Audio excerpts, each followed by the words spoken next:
Assalamualaikum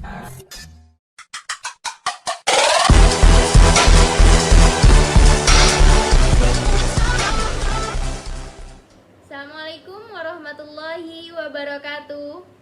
Kembali lagi dengan channel YouTube Mayang ID. Semoga setiap video yang kami hadirkan bermanfaat ya. Jangan lupa like, subscribe, and share. Baik, kali ini kita akan membahas bagaimana cara menyelesaikan skripsi dalam kurun waktu 3 bulan. Kakak-kakak sekalian yang mahasiswa akhir, jangan insecure duluan berkaitan dengan skripsi.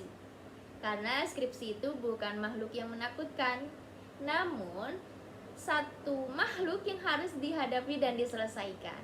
Nah, berikut cara menyelesaikan skripsi dalam kurun waktu 3 bulan. Yang pertama, kita harus sudah selesai dengan diri kita bahwa kita punya target. Kita harus punya komitmen selesai dan ujian skripsi waktu itu saya 3 bulan. Maka selesaikan dengan diri kita bahwa kita harus selesai dalam kurun waktu 3 bulan.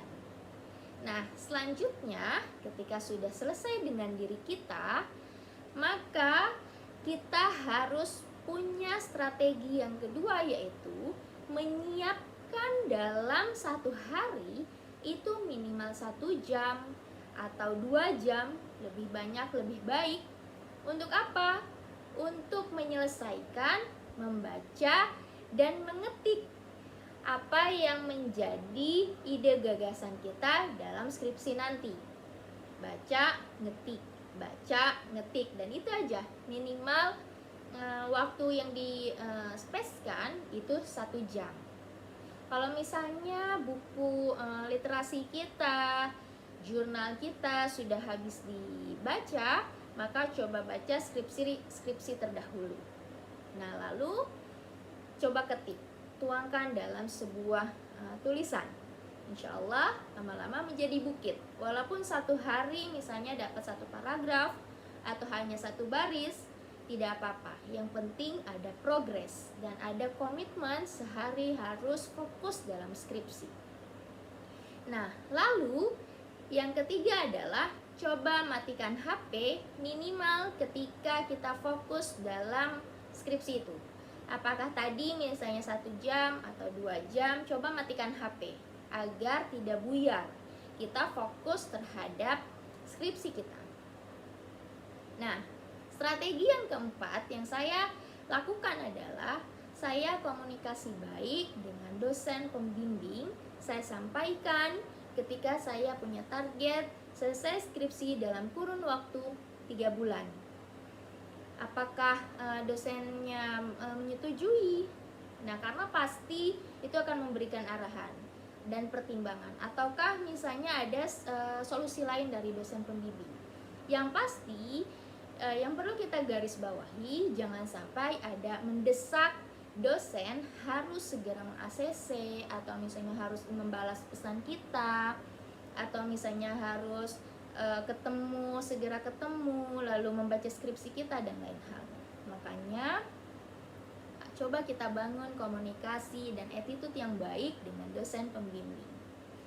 Lalu ketika misalnya sudah ada komitmen sesering mungkin dengan dosen pembimbing, silaturahmi, lalu sharing, lalu bimbingan dan lain halnya, strategi yang saya lewati waktu itu adalah saya coba hindari waktu saya untuk meminimalisir waktu nge-games, waktu kumpul dengan kawan-kawan, waktu menjadi aktivis, dan nongkrong-nongkrong yang tidak faedah. Bahkan saya ganti dengan strategi yang selanjutnya, yaitu waktu saya gunakan untuk sesering mungkin ketemu dengan para pejuang skripsi.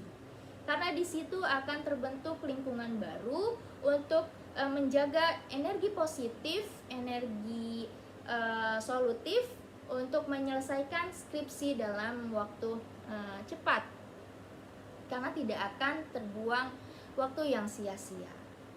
Nah, selanjutnya adalah yang tidak kalah penting, coba sesering mungkin juga kita memberikan report kepada orang tua, keluarga, dan meminta doa restu, dukungan dan supportnya. Bagaimanapun mereka adalah partikel yang paling penting, yang paling mendasar, yang akan mengantarkan kita ke pintu kesuksesan selanjutnya. Maka jangan pernah sungkan, jangan pernah lambat, jangan pernah terputus untuk memberikan kabar baik ataupun meminta doa restu, meminta support dari orang tua, keluarga, dan lain halnya di kampung atau misalnya keluarga yang di sekitar kita. Nah, itu dia strategi yang paling jitu yang harus kita konsistenkan lakukan untuk mencapai tujuan kita. Dan yang paling penting adalah lagi-lagi hindari kata malas, karena kemalasan bukan milik orang sukses. Terima kasih banyak dari kami, semoga bermanfaat. Wassalamualaikum warahmatullahi wabarakatuh.